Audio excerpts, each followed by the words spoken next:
ರಾಜ ಋಷಿ ಕಾಲಜ್ಞಾನ ಗುರೂಜಿ ಶ್ರೀ ಶ್ರೀ ಕಿರಣ್ ಕುಮಾರ್ ಗುರೂಜಿ ಅಂತಾನೆ ಕರೀತಾ ಇದ್ವಿ. ಈಗ ಅವರು ರಾಜ ಋಷಿ ಗುರೂಜಿ.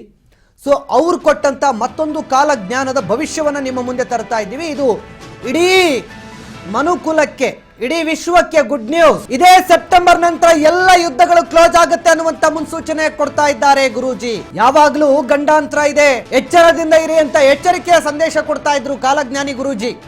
ಈ ಬಾರಿ ಅವರ ಕಾಲಜ್ಞಾನ ಭವಿಷ್ಯದಲ್ಲಿ, ಅವರ ಭವಿಷ್ಯವಾಣಿಯಲ್ಲಿ ಒಂದು ಒಳ್ಳೆಯ ಸಿಹಿ ಸುದ್ದಿ. ರಾಜ ಋಷಿ ಗುರೂಜಿ ಅವರ ಮಹಾಕಾಲಜ್ಞಾನದಲ್ಲಿ ಮುಂದಾಗಬಹುದಾದಂತ ಅನಾಹುತಗಳ ಬಗ್ಗೆ ಎಚ್ಚರಿಕೆಯ ಸಂದೇಶ ಇರ್ತಾ ಇತ್ತು.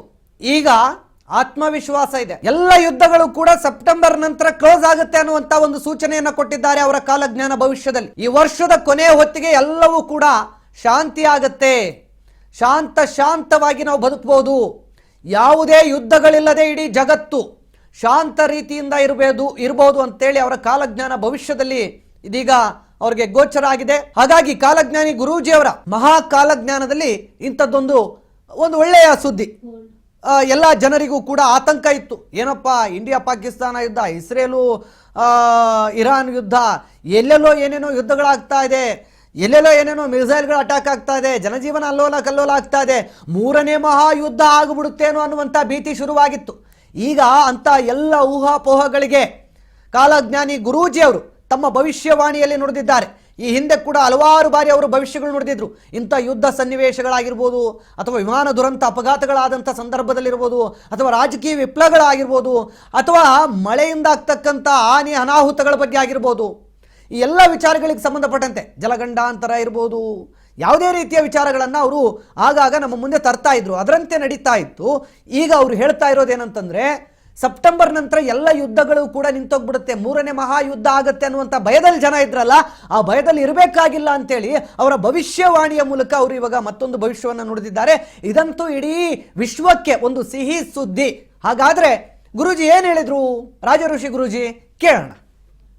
ಏನಂದರೆ, ಎಲ್ಲ ಕಡೆ ಗೊಂದಲಮಯವಾಗಿರೋ ವಿಷಯ ಏನಂದರೆ, ಯುದ್ಧ, ಇರಾನ್ ಇಸ್ರೇಲ್ ಯುದ್ಧ, ಇರಾನ್ ಮತ್ತು ಇಸ್ರೇಲ್ ಯುದ್ಧ ಇದು ಥರ್ಡ್ ವರ್ಲ್ಡ್ ವಾರ್ಗೆ ಏನಾದರೂ ನಾಂದಿ ಆಡುತ್ತಾ ಅಂತ ಎಲ್ಲರೂ ಕಾಂಪ್ಲಿಕೇಟೆಡ್, ಎಲ್ಲರೂ ಲಕ್ಷ್ಯ ಕೂಡ ಇರಾನ್ ಮತ್ತು ಇಸ್ರೇಲ್ ಯುದ್ಧಗಳ ಬಗ್ಗೆನೇ ಇದೆ. ಸೊ ನಾನು ಇದನ್ನು ಕ್ಲಿಯರ್ ನನ್ನ ಕಾಲಜ್ಞಾನ ಸಂಚಿಕೆಯಲ್ಲಿ ಜಾನ್ವರಿ ಫಸ್ಟ್ ವೀಕಲ್ಲೇ ನಾನು ಹೇಳಿದ್ದೆ. ಈ ವರ್ಷ 2025 ನಾವು ನಾಲ್ಕು ಭಾಗ ಮಾಡಿದೆ. Quarter first, quarter second, quarter third, quarter four ಅಂತ. ಅದನ್ನು ಕ್ಲಿಯರಾಗಿ ಹೇಳಿದ್ದೀನಿ. ಕ್ವಾರ್ಟರ್ ಥರ್ಡ್ ಹತ್ತತ್ರ ಬಂದಂಗೆಲ್ಲ ಏನಾಗುತ್ತೆ, ದೇಶಗಳ ಮಧ್ಯೆ ಗಲಭೆ ಆಗುತ್ತೆ, ಯುದ್ಧ ಆಗುತ್ತೆ, ನಾನಾ ರೀತಿಯ ಗೊಂದಲ ಆಗುತ್ತೆ ಅಂತಲೂ ಕ್ಲಿಯರಾಗಿ ಹೇಳಿದೆ. ಅದೇ ಥರನಾಗಿ ಇವಾಗ ನಡೀತಾ ಇದೆ. ಇವಾಗ ಇನ್ಫ್ಯಾಕ್ಟ್ ಏನಂದರೆ, ಫೋರ್ತ್ ಕ್ವಾರ್ಟರ್ ಅಂದರೆ September, October, November, December. September ಬಂತು ಅಂದರೆ ಅಟ್ಲಾಗಿಂದ ಆ ಡಿಸೆಂಬರ್ ಗಂಟನೂ ಎಲ್ಲ ವಾತಾವರಣ ಶಾಂತಾಗಿ ಹೋಗ್ಬಿಡುತ್ತೆ.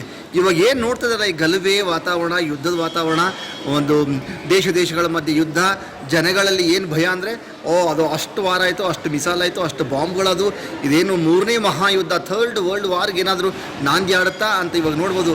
ಈ ಕಡೆ ಅಮೇರಿಕಾ ಬರ್ತದೆ, ಈ ಕಡೆ ರಷ್ಯಾ ವಾರ್ನ ಮಾಡ್ತಾ ಇದೆ, ಏನೋ ಒಂದು ಗುಂಪು ಗಲಭೆಗಳು ನಡ್ತಾ ಇದೆ. ಇದನ್ನು ನಾವು ನಮ್ಮ ಕಾಲಜ್ಞಾನ ಸಂಚಿಕೆಯಲ್ಲಿ ನಾವು ಹೇಳಿದ್ವಿ. ಸೊ ಈಗ ಅದು ಏನಿದೆ, ಅಪ್ ಟು ಸೆಪ್ಟೆಂಬರ್ವರೆಗೆ ಮಾತ್ರ ಈ ಡೊಂಬರಾಟ. ಯಾವುದೇ ಥರ್ಡ್ ವರ್ಲ್ಡ್ ವಾರ್ ಆಗಲ್ಲ, ಎಂಥದ್ದು ಆಗಲ್ಲ. ಇದಷ್ಟೇ ಇದ್ರ ಯುದ್ಧ, ಏನೋ ನಡೀತಾ ಇರೋ ಗಲಭೆ ಸೆಪ್ಟೆಂಬರ್ ಗಂಟು ಮಾತ್ರ. ಸೆಪ್ಟೆಂಬರ್, ಅಕ್ಟೋಬರ್, ನವಂಬರ್, ಡಿಸೆಂಬರ್ ಎಲ್ಲ ತಣ್ಣಗಾಗ್ಬಿಡುತ್ತೆ, ಜಗತ್ತೇ ಶಾಂತ ಆಗಿಬಿಡುತ್ತೆ. ಆದರೆ ಮತ್ತೊಂದು ಸಲ ನಾನು ನಿಮಗೆ ಎಚ್ಚರಿಸ್ತಾ ಇದ್ದೀನಿ, ಈ ಒಂದು 3 ತಿಂಗಳಲ್ಲಿ 4 ತಿಂಗಳಲ್ಲಿ ಆಗುವಂತಹ ಎಫೆಕ್ಟು ಏನಾಗುತ್ತೆ ಅಂದರೆ, ದೇಶದಲ್ಲಿ ಮತ್ತು ಅಂತಾರಾಷ್ಟ್ರದಲ್ಲಿಯೂ ಕೂಡ ದೊಡ್ಡ ಮಟ್ಟಿಗೆ ಒಂದು ರಾಜಕೀಯ ಪರಿವರ್ತನೆಗೆ ಮಹಾ ತಿರುವು ಈ ಸಮಯನೇ ಶುರು. ಆ್ಯಕ್ಚುಲಿ ಅದು ಇಲ್ಲಿಂದ 18 ತಿಂಗಳವರೆಗೂ ಅದರ ಸಖತ್ತಾಗಿ ಎಫೆಕ್ಟ್ ಇರುತ್ತೆ. ಈ ತಿಂಗಳಿಂದ ಶುರು ಅದು. ಆ್ಯಕ್ಚುಲಿ ಏನಾಗುತ್ತೆ, ರಾಷ್ಟ್ರದಲ್ಲಿ ಕೂಡ ನೀವು ಕಂಡು ಕೇಳರಿದಂಥ ಮಹಾ ಪರಿವರ್ತನೆ. ಹಳೆ ತಳೆಗಳೆಲ್ಲ ಉಳೆ ಹೋಗ್ಬಿಡ್ತವೆ, ಹೊಸ ತಳೆಗಳೆಲ್ಲ ಬರ್ತವೆ. ಕಂಡರಿಯದ ಹಾಗೆ ಪರಿವರ್ತನೆ ಕಂಡುಬಿಡ್ತಾರೆ ಈ ಬರೋ ದಿನಗಳಲ್ಲಿ. ಅದೆಲ್ಲ ಟ್ರಿಗರ್ ಆಗೋದು ಇವಾಗಲೇ ಶುರು ಆಗಿಬಿಡುತ್ತೆ. ಇನ್ನು ಮುಂಬರೋ ದಿನಗಳಲ್ಲಿ ಎಲ್ಲ ಎಕ್ಸಿಕ್ಯೂಟ್ ಆಗ್ತಾ ಹೋಗುತ್ತೆ. ಇದು ಮಾತ್ರ ಪರಮಾತ್ಮನಿಗೂ ಸತ್ಯ.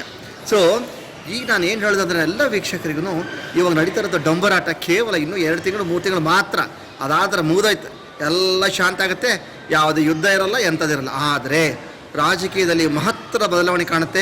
ಹೊಸ ಪ್ರತಿಭೆಗಳು ಮುಂದೆ ಬರ್ತವೆ, ಹೊಸ ಮುಖವಾಡಗಳು ಮುಂದೆ ಬರ್ತವೆ, ಹಳೆ ಮುಖವೆಲ್ಲ ಅಂತ್ಯ ಆಗುತ್ತೆ. ಅದಕ್ಕೆ ನಾನು ಹೇಳಿದ್ದು ರಾಜಕೀಯ ಯುಗಾಂತ್ಯ ಅಂತ ನಾವು ಇದು ಹೆಡ್ಡಿಂಗೇ ಕೊಟ್ಟು ಇದೇ ರಾಜ ನ್ಯೂಸಲ್ಲಿ ನಾವು ಹಿಂದೆ ಕಾಲಜ್ಞಾನ ಸಂಚಿಕೆಯಲ್ಲಿ ಪ್ರಚಾರ ಮಾಡಿದ್ದೀವಿ.